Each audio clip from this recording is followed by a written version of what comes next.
안녕하세요. 저는 EY 한영에서 ESG 서비스를 총괄하고 있는 박재흠이라고 합니다. 오늘 말씀드릴 내용은 자료에서 보시는 바와 같이 크게 5 영역으로 구성이 되어 있습니다. 첫 번째 ESG 공시 동향을 시작으로 오늘 발표 주제의 핵심인 EU의 CSRD를 중심으로 관련된 ESRS의 보고 표준, 그리고 이중 중대성 개념, 마지막으로 우리 기업에게 주는 시사점을 말씀드리면서 마무리를 하도록 하겠습니다. 첫 번째 ESG 공시 동향에 대한 부분입니다. 주지하시다시피 많은 분들이 오늘 참석해 주셨는데요.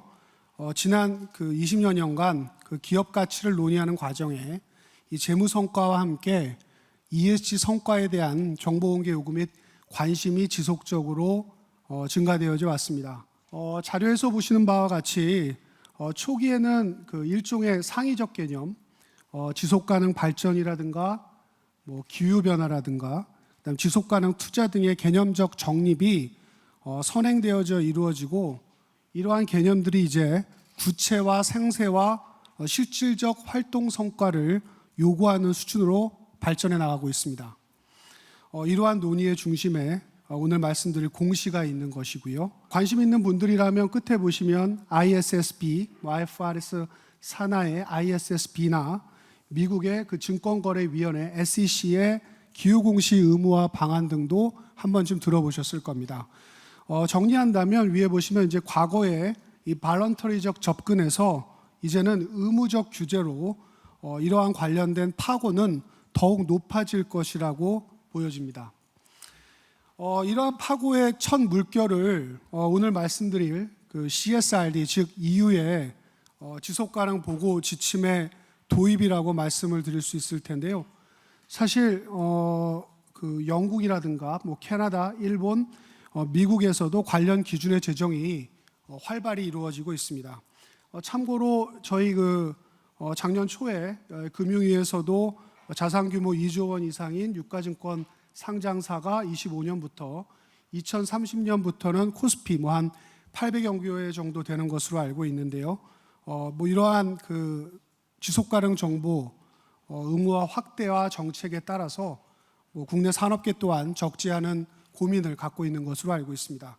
오늘 말씀드릴 EU 집행위원회가 지난해 보시면 빨갛게 되어 있는 작년 11월 말에 최종 NFRD를 확대 개정해서 승인을 하였고요.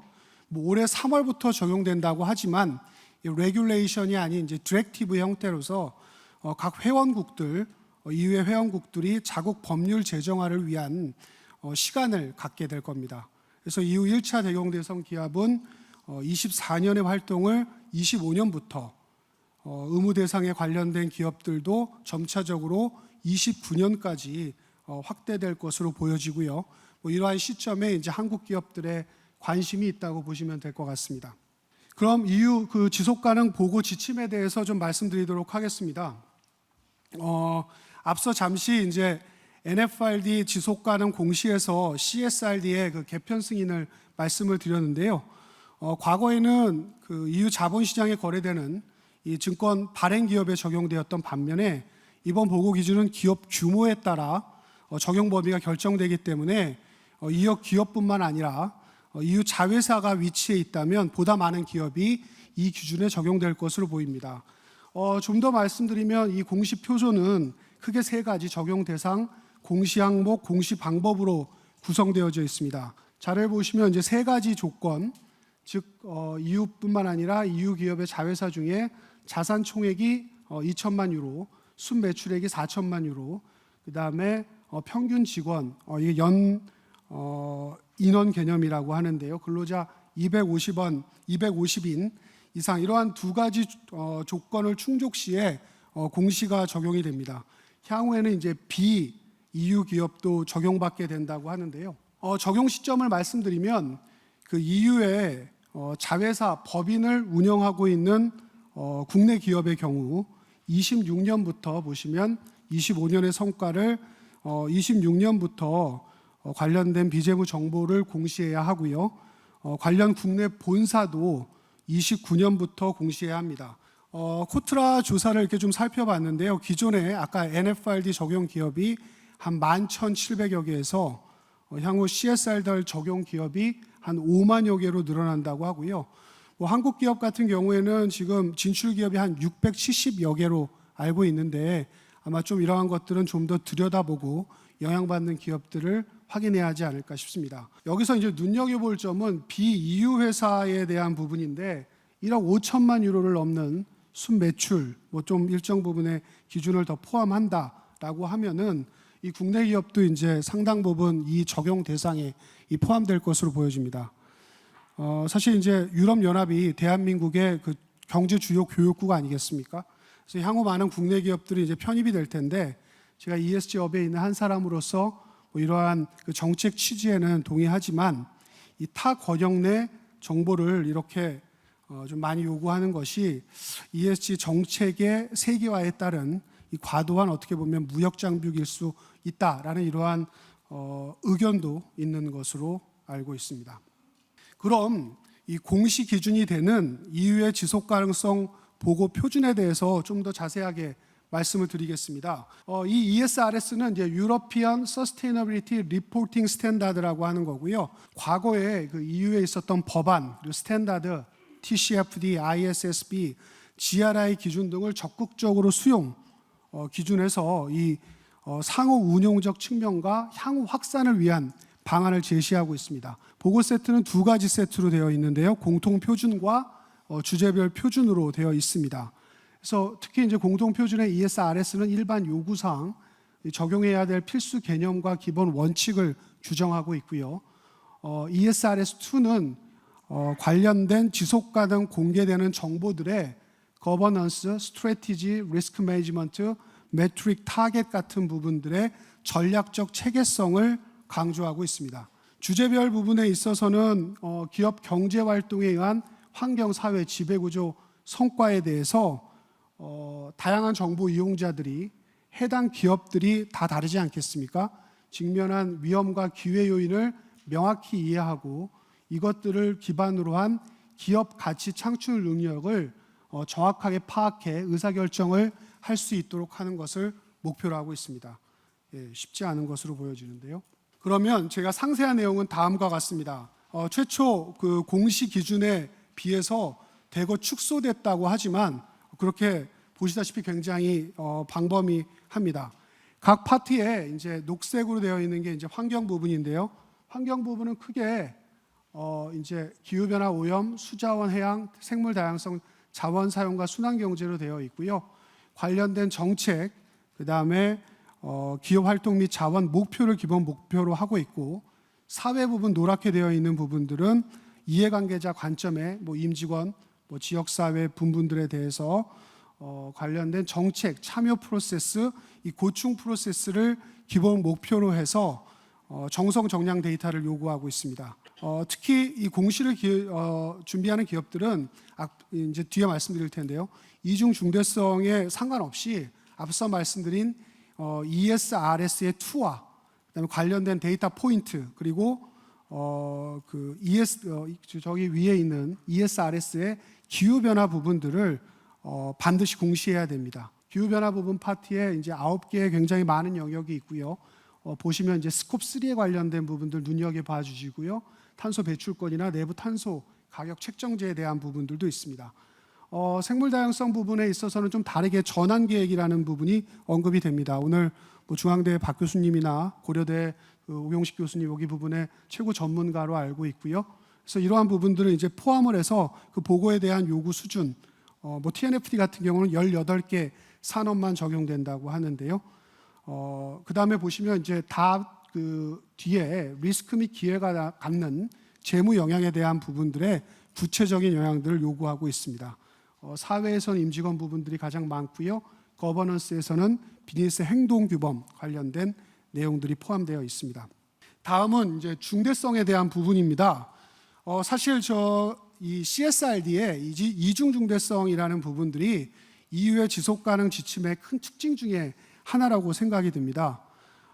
사실 그 CSRD는 어느 한편, 즉 이제 기업과 이 기업이 놓여 있는 생태계 이 두 축으로 해서 각각의 영향을 받는 그것을 이제 impact materiality와 이 financial materiality라고 하는데요. 이 동시에 고려를 하고 있습니다. 예, 그래서 뭐 이러한 것들을 이제 보고하는 기준들이 실제적으로 조직에 놓여 있는 이슈를 파악하고 관련된 이슈들을 앞에 뭐 ESRS에서 논의된 세부 주제들을 이 두 가지 디멘션에 따라서 고려해서 기업의 가치에 영향을 미치는 것들을 보고하라는 거로 보시면 될 것 같습니다.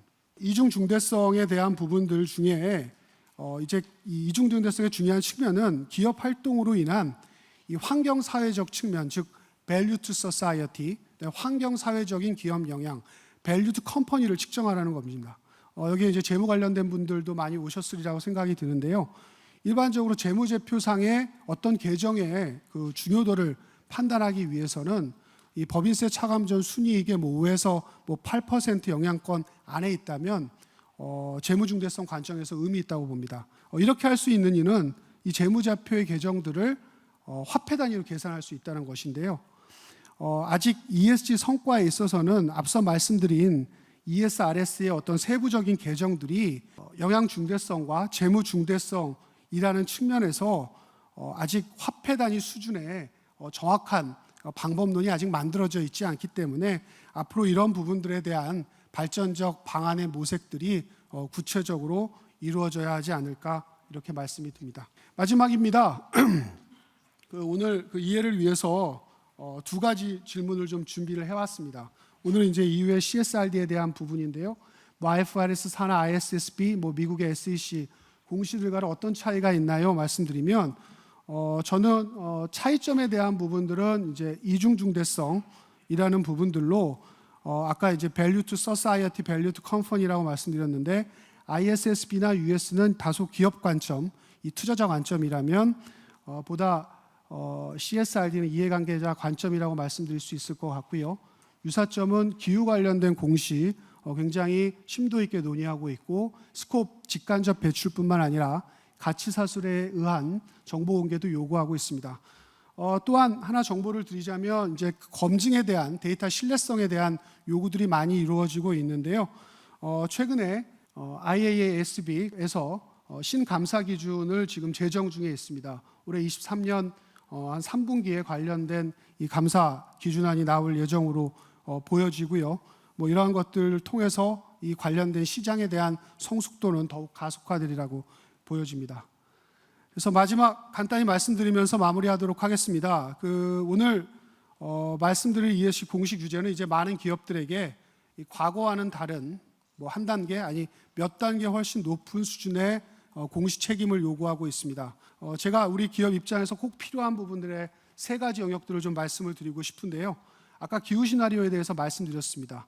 기후 시나리오 뭐 관련된 어제 모든 산업을 막론하고 기후에 관련된 부분들의 영향권 안에 있는 것이고요.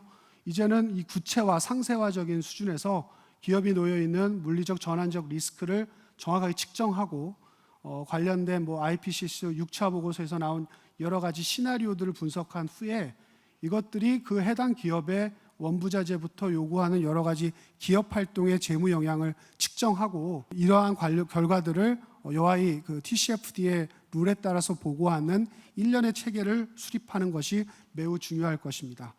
또한 재무 데이터에 관련된 관심들이 많지만 아직은 상대적으로 잘못 말했습니다. ESG 성과에 대한 관심들이 많지만 재무 성과에 대한 부분들은 상대적으로 투자가 적은 만큼 이 부분들에 대한 투자를 통한 신뢰성 제고가 필요하고요. 마지막으로 공시를 이제 해 나가는 과정에 있어서 그 핵심에는 이 기업 경쟁 우위를 창출하는 부분들이 매우 중요하다고 생각을 합니다. 그래서 이러한 공시 요소의 차별화를 위해서 내부적인 교육이라든가 조직이라든가 뭐 이러한 투자라든 것들이 지속적으로 이어져야 할 것이라고 말씀드립니다. 오늘 이것으로 제 발표를 마치도록 하겠습니다. 대단히 감사합니다.